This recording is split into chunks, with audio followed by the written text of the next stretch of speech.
நம்ம தொடர்ந்து எஸ்ஏஆர் பற்றியான அப்டேட் தகவல்களை பார்த்துட்டு இருக்கோம். யாருக்கெல்லாம் டிராஃப்ட் லிஸ்ட்ல பேர் வந்துச்சோ அவங்களுக்கு இப்போ புது அப்டேட்டை கொடுத்துருக்காங்க. கண்டிப்பா இதை நீங்க செக் பண்ணிருங்க. இல்லாட்டினா டிராஃப்ட் லிஸ்ட்ல இருந்து உங்க பேரை நீக்கிடுவாங்க.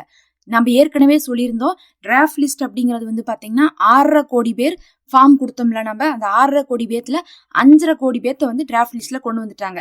1 கோடி பேர்த்து தான் ரிஜெக்ட் பண்ணியிருக்காங்க. அப்ப மொத்தமா 5.5 கோடி பேர்த்துக்கு டிராஃப்ட் லிஸ்ட்ல பேர் இருக்கு.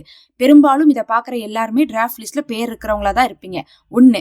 ரெண்டாவது வந்து பாத்தீங்கன்னா, அப்படி பேர் வந்ததோட வேலை முடிஞ்சானா கிடையாது. அதுல என்ன சொன்னாங்கன்னா, பெயர் தான் இப்போதைக்கு வந்திருக்குது, அதாவது ஃபார்ம் கொடுத்ததை வச்சு. அதுக்கப்புறம் தான் நாங்க செக் பண்ணுவோம் நீங்க கொடுத்துருக்கக்கூடிய தகவல்லாம் கரெக்டா இருக்கா, ஏதாவது மிஸ்டேக் இருக்கான்னு சொல்லிட்டு 2002 தகவலை நாங்க செக் பண்ணுவோம்டாங்க. ஏன்னா கடந்த எஸ்ஐஆருடைய 2002 தகவலை கேட்கறக்காகத்தான் இந்த எஸ்ஐஆரே வந்துச்சு. அதனால கடந்த 2002 தகவல் அப்படிங்கிறது ஒன்னா நாம அந்த 2002 இருந்திருக்கணும், இல்ல நம்மளுடைய பெற்றோர்கள் தாத்தா பாட்டி இருந்திருக்கணும். அதை பத்தி நம்ம கொடுத்துருக்கணும். அதை தான் அவங்க செக் பண்ணுவாங்க. அப்ப நீங்க அந்த ஃபார்ம் நம்ம வாங்கணும்ல, அதுல 2வது பெட்டி 3வது பெட்டி இது ரெண்டுல ஏதாவது ஒண்ணு நீங்க நிரப்பி இருப்பீங்க. அதை அவங்க செக் பண்ணி பார்ப்பாங்க. செக் பண்ணி பார்த்து எல்லாமே கரெக்டா இருந்துச்சு, அதை கண்டுபிடிக்க முடிஞ்சுன்னா உங்களை விட்டுருவாங்க. இல்லாட்டினா என்ன பண்ணுவாங்கன்னா, உங்கள்கிட்ட டாக்குமெண்ட் வாங்குவாங்க அப்படின்னு நம்ம சொல்லியிருந்தோம். அப்பவே எல்லாரும் கேட்டிருந்தீங்க, எங்களுது வந்து கரெக்டா இருக்கா இல்லையான்னு அவங்க எப்ப செக் பண்ணிட்டு சொல்லுவாங்க, அதை எப்ப நாங்க வந்து ஆன்லைன்ல பாத்துக்கலாம்னு கேட்டீங்க. நம்ம சொல்லியிருந்தோம், இதுவரையும் ஆன்லைன்ல வரல, லெட்டர் மட்டும் போடுறாங்கன்னு சொல்லியிருந்தோம். இப்ப ஆன்லைன்லயும் விட்டுட்டாங்க. இதுவரையும் வந்து பாத்தீங்கன்னா, இந்த ஒரு 15-20 நாளா என்ன பண்ணாங்கன்னா, யாரோட இதெல்லாம் வந்து 2002 தகவல் தப்பா இருக்கோ அவங்களெல்லாம் என்ன பண்ணியிருந்தாங்கன்னா, லெட்டர் போட்டாங்க, வீட்டுக்கு ஃபோன் பண்ணி கூப்பிட்டாங்க. பிஎல்ஓ ஆஃபீஸர்ல வந்து அவர்கிட்ட வந்து என்ன பண்ணியிருந்தாங்க, லிஸ்ட் கொடுத்துருந்தாங்க.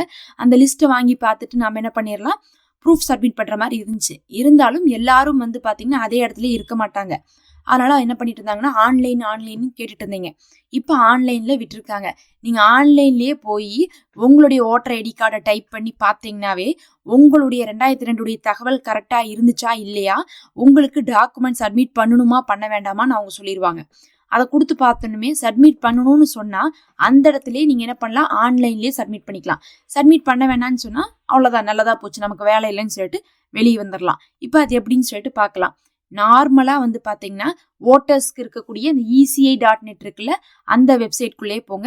அதுல ஹோம் பேஜுக்கே போங்க. ஏன்னா சிலருக்கு வந்து பாத்தீங்கன்னா வேற ஒரு வெப்சைட் ஓப்பன் ஆகுதுங்கிறீங்க. வேற ஒன்றும் கிடையாது, அதுல ஹோம் பேஜ் நீங்க போகாம இருந்திருப்பீங்க. ஹோம் பேஜ்னு வந்து அந்த ஆப்ஷன்ல கூகுள்ல காட்டுதுல, அந்த வெப்சைட்கே போங்க. ஓப்பன் பண்ணணும். எப்பவும் போல உங்களுக்கே தெரியும், இதுதான் நம்ம 1 மாசமா இந்த மாதிரி வெப்சைட்டை பார்த்துட்டு இருக்கோம். கலர் ஐக்கானா வரும். அந்த ஃபர்ஸ்ட் ஐக்கான்லயே என்ன இருக்குன்னா, நீங்க பாத்தீங்கன்னாவே தெரியும், டாக்குமெண்ட் சப்மிட் பண்றதை பத்தி கொடுத்துருக்காங்க. ஃபர்ஸ்ட் ஐக்கானே அதை கிளிக் பண்ணுங்க. அதை கிளிக் பண்ணீங்கன்னா உங்களே சைன்இன் பண்ண சொல்லும். என்ன பண்ண சொல்லும்? சைன்இன் பண்ண சொல்லும். நீங்க ஆல்ரெடி ஏதாவது ஒரு ஃபோன் நம்பரை கொடுத்து இதுக்கு சைன்இன் பண்ணி வச்சிருந்தீங்கன்னா அதை யூஸ் பண்ணிக்கோங்க. இல்ல நான் புதுசா வந்து பண்ண போறேன்னா நீங்க புதுசா பண்ணிக்கலாம். இதுக்கு எந்த நம்பர் வேணா கொடுத்துக்கலாம். ஏதோ ஒரு ஃபோன் நம்பர் கொடுங்க. உங்க வீட்டுல இருக்கக்கூடிய ஏதோ ஒரு ஃபோன் நம்பரை கொடுத்து அந்த ஃபோன் நம்பரை டைப் பண்ணிட்டீங்கன்னா ஓடிபி வரும். அந்த ஓடிபி திருப்பி கொடுக்கணும். கொடுத்ததுக்கு அப்புறம் அவ்வளவுதான், ஓப்பன் ஆயிரும்.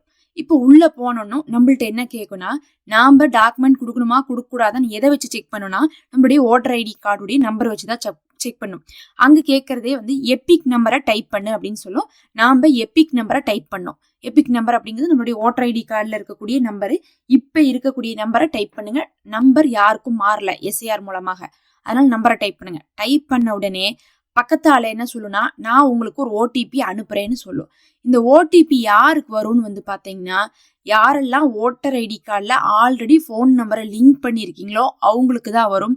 ஓட்டர் ஐடி கார்டுல ஃபோன் நம்பர் லிங்க் ஆகலைன்னா ஓடிபி வராது. நீங்க இதை ஆன்லைன்ல செய்ய முடியாது. ஏன்னா ஆன்லைன் வந்து ரொம்ப சேஃபா இருக்கணுங்கிறதுக்காக நம்பர் ஆட் பண்ணா ஓடிபி வாங்கி நம்ம ஃபில் பண்ணிக்கிற மாதிரி வச்சிருக்காங்க. ஒருவேளை அப்படி வைக்காட்டினா என்ன ஆகும் தெரியுங்களா, உங்களத நான் கூட போய் மாத்திர முடியும். தப்பா யார் வேணா யாரதையும் மாத்திருவாங்க. அப்படிங்கறனால அப்படி செய்யக்கூடாது. அப்படிங்கறனாலதான் ஓடிபின்னு வச்சிருக்காங்க. அப்ப நீங்க ஃபோன் நம்பரை லிங்க் பண்ணியிருந்தா மட்டும்தான் இந்த மெத்தடை செய்ய முடியுங்கிறத தெரிஞ்சுக்கோங்க. அப்படி நீங்க ஃபோன் நம்பர் லிங்க் பண்ணியிருந்தா ஆட்டோமேட்டிக்கா அதுவே வந்து நம்பரை அனுப்பிடும். அந்த ஃபோன் நம்பர்ல இருந்து எடுத்து அந்த ஓடிபியை கொடுங்க. கொடுத்த உடனே அது சொல்லிடும், உங்களுக்கு டாக்குமெண்ட் சப்மிட் பண்ண வேண்டாம், இல்லாட்டினா நீங்க டாக்குமெண்ட் சப்மிட் பண்ண வேணும் அப்படின்னு சொல்லிட்டு சொல்லிடும். எனக்கு வந்த மெசேஜ் பாருங்க, டாக்குமெண்ட் சப்மிட் பண்ண வேண்டாம்னு சொல்லிட்டு வந்திருக்கு. வரும்போது எரர் அப்படின்னு சொல்லிட்டு தான் வரும். ஆனா வந்து பாத்தீங்கன்னா, நான் எழுதி இருக்கக்கூடிய மெசேஜை படிச்சு பாருங்க.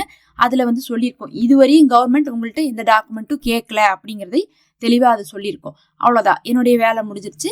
நாம என்ன பண்ணிக்கலாம், இதே மாதிரி நம்ம வீட்டில் இருக்கக்கூடிய எல்லாருக்குமே லைனா செக் பண்ணி வச்சுக்கலாம். ஒருவேளை வந்து எனக்கு டாக்குமெண்ட் சப்மிட் பண்ணணும்னா அது என்ன சொல்லும்னா, எதனால டாக்குமெண்ட் சப்மிட் பண்ணணும், என்ன டாக்குமெண்ட் சப்மிட் பண்ணணும்னு சொல்லும்.